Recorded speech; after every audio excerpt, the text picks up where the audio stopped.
Now, I honestly believe that the 49er, as I call it, is definitely one of the best moves this city has made in many years. We have been hamstrung for a long time. We have had opportunities pass us by. But now we have actually got a council who have got a vision, and a vision that will make things happen here. I don't think we could ever possibly arrive at a complete consensus in the city of Fremantle over ideal heights, because fundamentally it does come to a personal aesthetic judgment. I know my own personal aesthetic view of things is probably more than what was previously allowed, and perhaps less than what Councillor Sullivan would ideally, or Councillor Massey would ideally like to see. But I'll just add this point.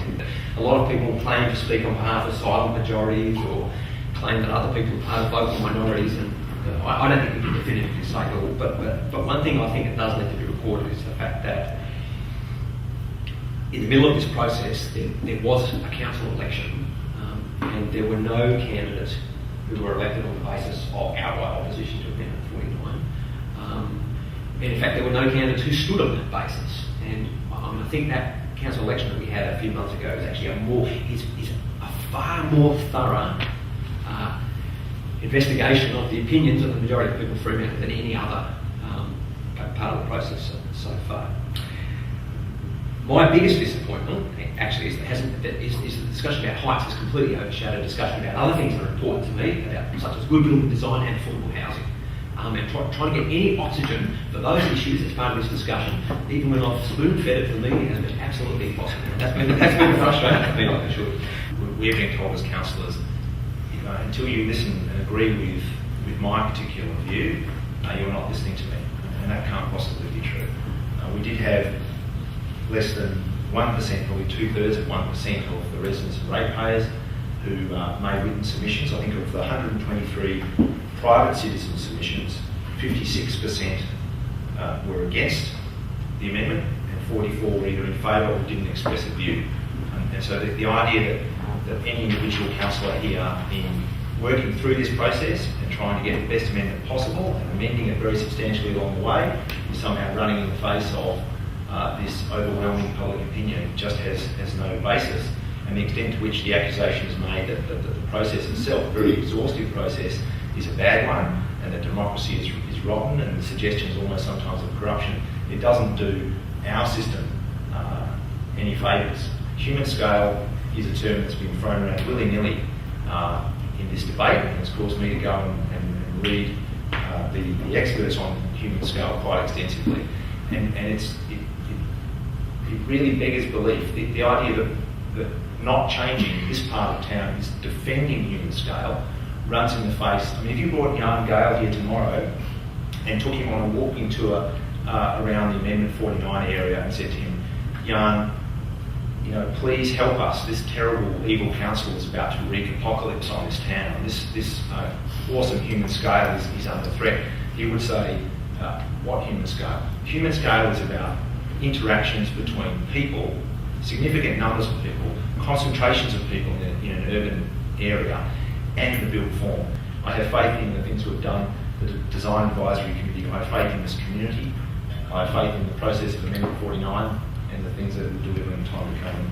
I was elected at the recent election, and I, through an awful lot of door knocking, an awful lot of discussions with people in the Hilton and Beaconsfield areas, not one of them was concerned with heights. They were concerned about quality, and they were concerned about revitalisation. I don't think any, and I guess, like Councillor Wainwright, my greatest sadness has been the focus on heights. One thing I would like to assure all people that have responded to this is I have bothered to read every single submission that was sent in, including the late John Dowson. That is the submission, not the person. There's a million lines you could use with it. But I have read his submission, and I have read everyone else's. And I think, as a councillor, that you have a responsibility to read feedback that comes through from people. However, I would suggest the email campaign that I've been subjected to the last couple of weeks is similar to a petulant child screaming, "When are we there yet?" Saying it 10 times the same thing doesn't necessarily make it so. A variety of opinions, new ideas. And I guess that's the other disappointing factor, is that the flurry of emails has said no. They haven't actually suggested an alternative.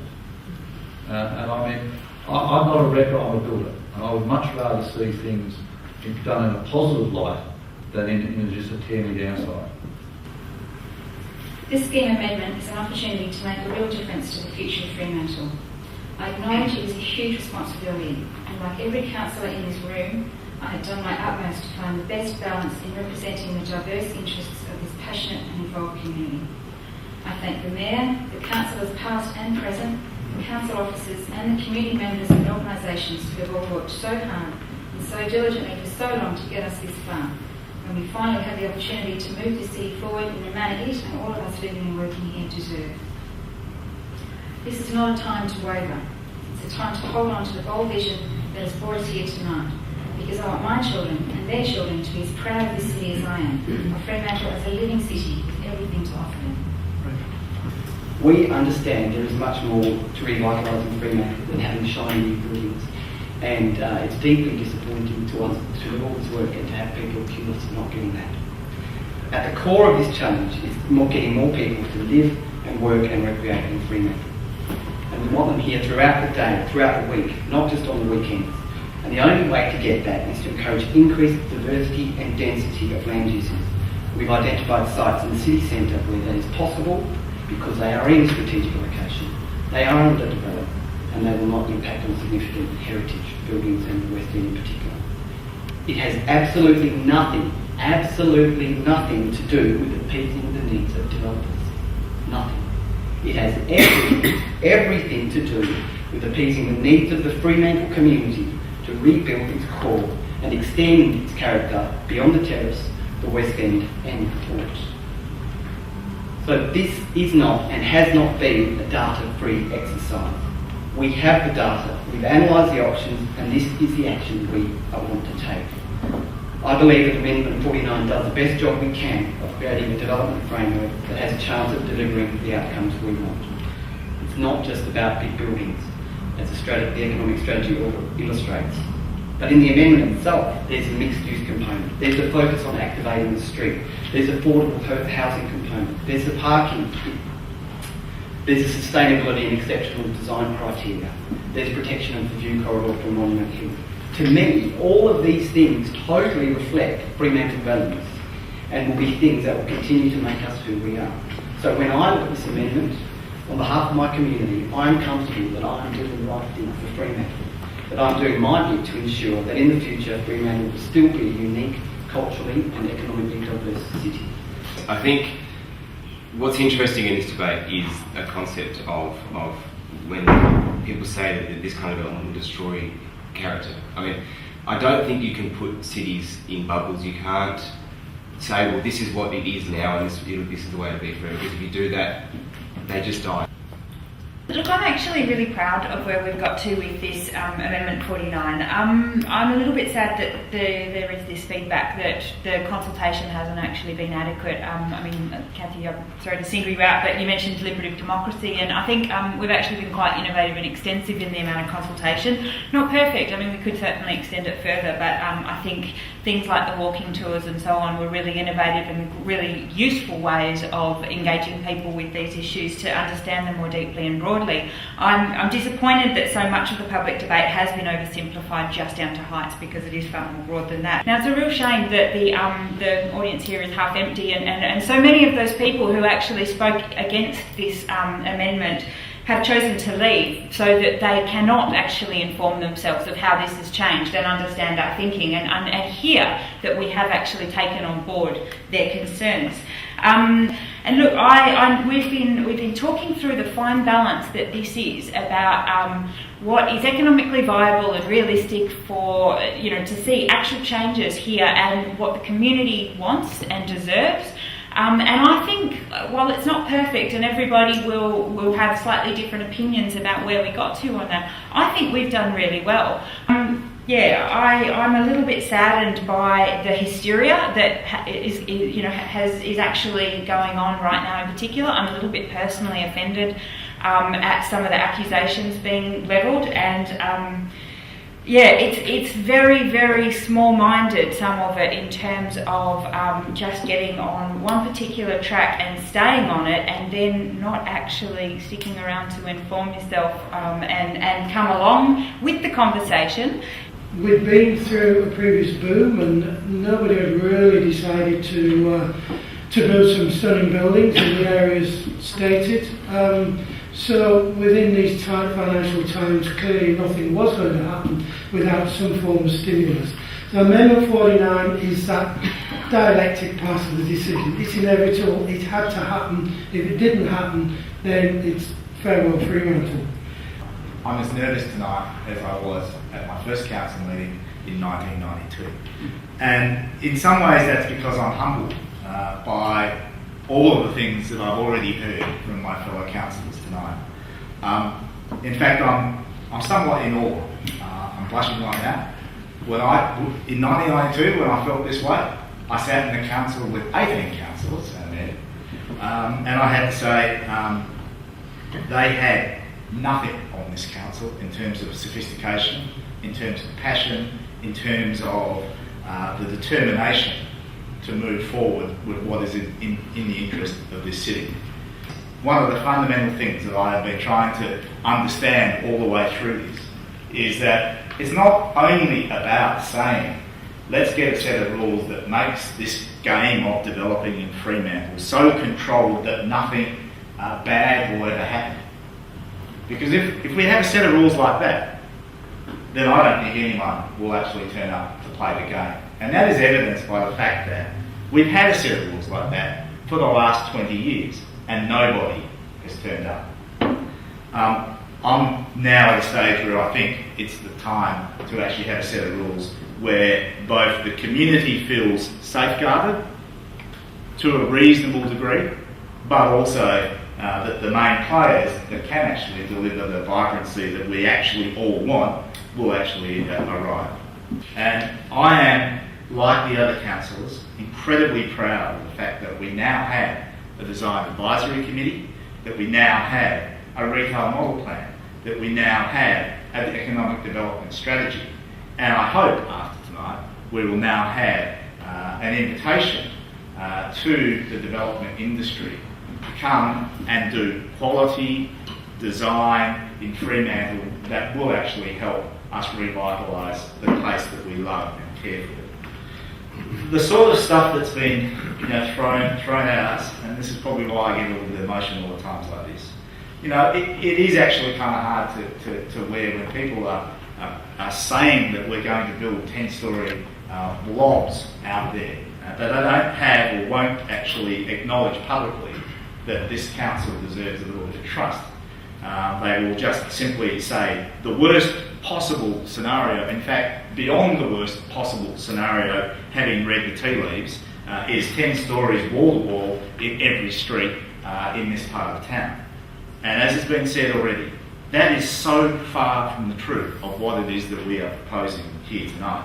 And the reality is, the vast majority is not even 5 stories. A lot of it's actually 4 stories when you look at it from the street. So around the town square, King Square, down High Street is 4 stories, as it is in the West End. That's human scale. I'm sorry, that's human scale. The rest of those streets, typically Queen Street, Adelaide Street, Cantonment Street, the bits that aren't in King Square, have a 5-storey facade height. Again, I remember saying 15 years ago, someone asked me, well, what's a reasonable height for Freo? And I said, I reckon Freo people start to peter out around about 4 stories, and they probably kind of accept 5 stories, but once you start going to 6 or 7, they start going, it's too tall. That's a gut feeling. It is too tall when you're standing in the street and you can see it. But if you're standing in the street and all you can see is 4 stories, 5 stories, then I think we've got it pretty well right. That doesn't mean that the bits that you don't see shouldn't be there. There's a lot of stuff inside of me that I never get to see, but it kind of needs to be there. And so does, to make the living organism that Fremantle Central needs to be, there is a lot of stuff that needs to be in it as well if we're going to expect these people to turn up and actually build these things. And that is the stuff that includes the additional height. It is the stuff that includes affordable housing. It is the stuff that includes the quality and the spaces in between buildings and all of those things that we've worked so hard to incorporate into this scheme amendment. So I think, you know, we do have the right combination of things. And I am so proud to be a part of this council that hopefully tonight will move this element forward. And as we all know, this is just one little step. There's a hell of a lot more work to be done. I am very comfortable with my decision with Amendment 49. I've made that very clear in the past meetings. I've made it very clear to my fellow councillors, of which I'm very much in awe of, and you're all a very, very hard act to follow. And to the officers, I think you've done a magnificent job, and I want to move forward with this Amendment 49. I think that people need to appreciate, and the public need to appreciate, that the easiest thing to do in local government is nothing. We're very good. Local government generally is very good at doing nothing. And the third comment I'm making is in all seriousness, because I did read all of the emails backwards and forwards, and I've read the blogs, and